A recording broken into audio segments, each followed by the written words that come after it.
Before we talk about how to tackle it, I want to make sure you understand what fear of success is and what it is not. Fear of success is not lack of ambition. Fear of success is not doubting your abilities. Fear of success is not laziness. Now, what fear of success is fear of visibility, fear of taking on more responsibility, fear of getting started and not being able to sustain what you're doing. Fear of success is also fear of outgrowing your old identity, old ideas about who you are and what you do. And fear of success is also a fear of letting other people down, disappointing them.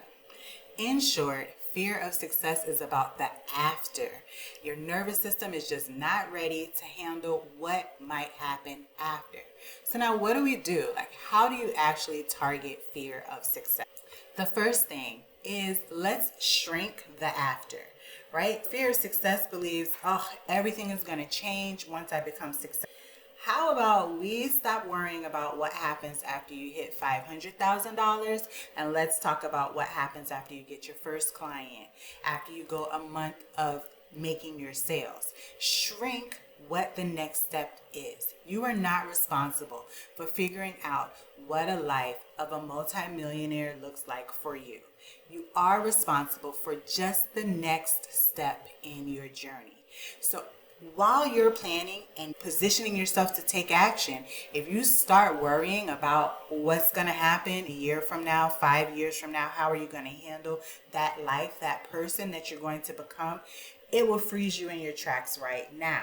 I hear it all the time, especially when we're going through our challenges and I'm asking my entrepreneurs to make some phone calls or send text messages, and then they come up with a problem or an issue that has nothing to do with where we are right now in their journey.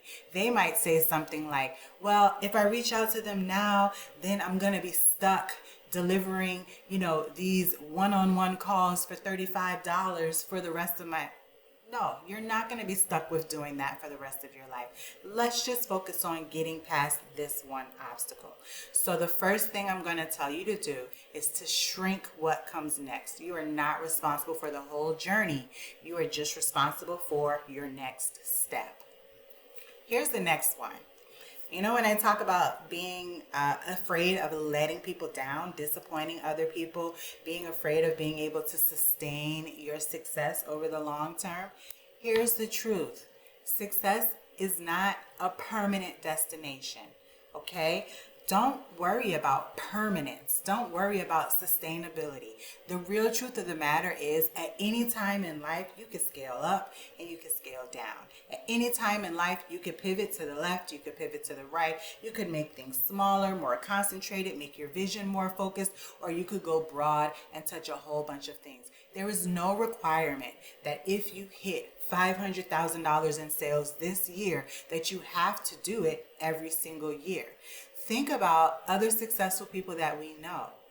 Success was a journey. Maybe they hit $500,000 running sales in webinars. And then the next year, they're just doing books and they're on a book tour. And maybe the year after that, they're just doing consultation. Then maybe they're quiet for 2 years and then they come back on the scene.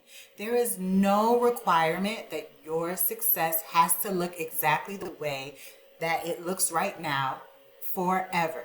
So the truth of the matter is, when that fear creeps up and says, I don't know if I'll be able to sustain this, the truth is, no, you won't. And guess what? When you are successful, you will have more ability to pivot and adjust. So right now, we are just pursuing what's the best that we can do right now. What's the best that I can do today? Once your brain knows that there is an exit opportunity, there's an exit door, it will relax. Remember, all of this fear, it translates into us doing fight, flight, or freeze. And most of you are freeze, right? We did this quiz to find out why we're stuck, because we're frozen. So how do we get out of the freeze? We have to relax our nervous system. So we have to let our nervous system know, hey, there's an exit. I can scale up, I can scale down, I can take a pause, I can change my mind. All of those things can happen.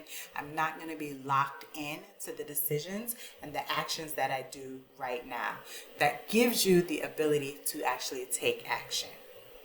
As much as we would like to rely on faith, our nervous system does not like the unknown. It likes knowing what happens next. So the third way that you can tackle the fear of success issue is pre-solve. Pre-solve the unknown. Pre-solve the question that your body is asking, what happens if this works?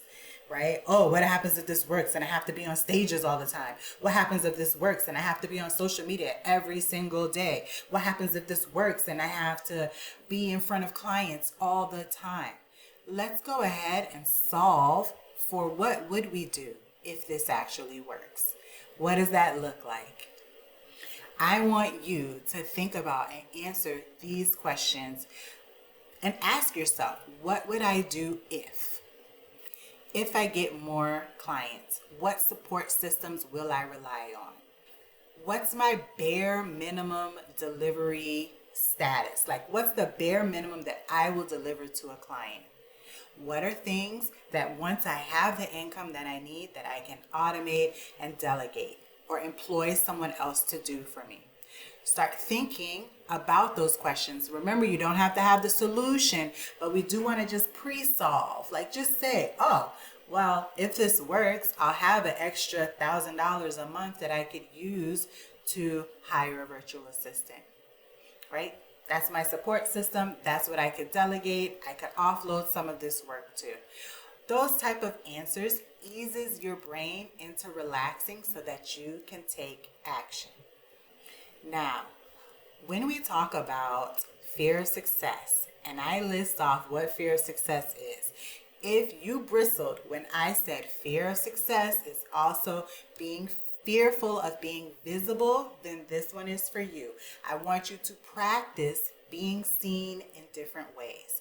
Smaller ways. We're not going to be on screens.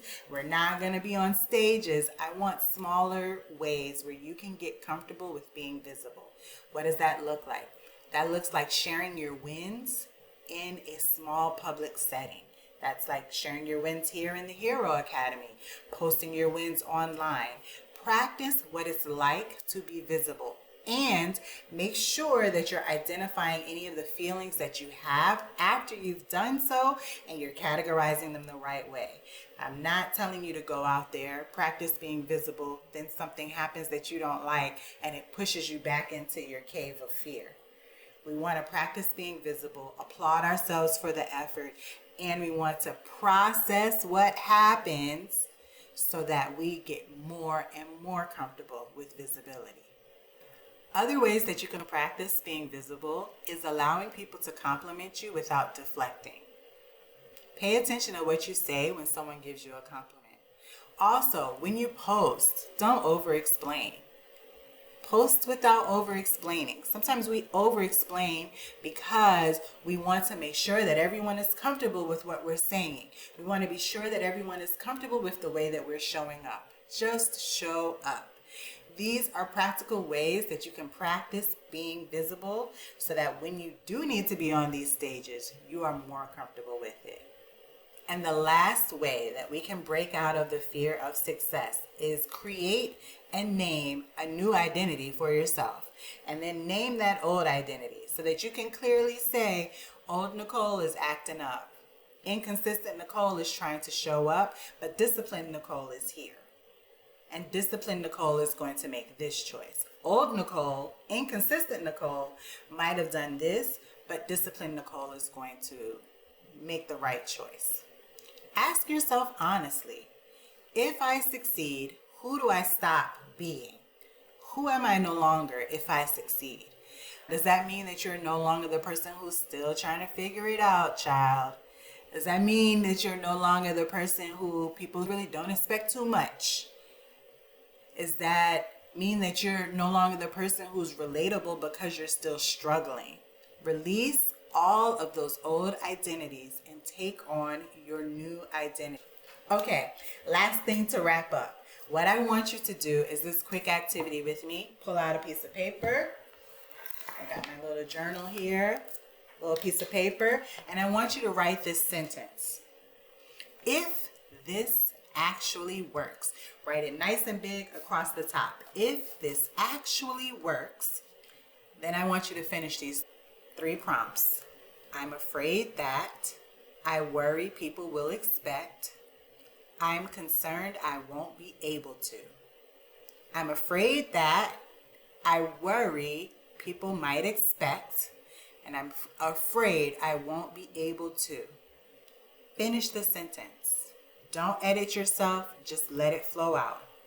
Now go back and answer each one of those fears with what you will do. Okay? Not if, but when. What will you do? For example, if I get overwhelmed, then I will simplify. If expectations arise, then I will communicate. If I get overwhelmed, then I will hire a virtual assistant. If I get tired, then I would rest. Your brain needs to see solutions, not silence. Ignoring this problem of having a fear of success does not make it go away. Trying to push past it, work past it, challenge yourself past it does not make it go away. We have to pull the fear and the doubts that are hiding behind that fear. We have to pull them out. We have to document them. We have to address them. And then our body can start to calm down and release you so that you can take action. I hope that this really helped you. Please let me know. Reach out to me, comment on the post. Stay in this community. Stay engaged. Our goal is for you to be the best business owner that you can be. I'll see you guys next time. Bye.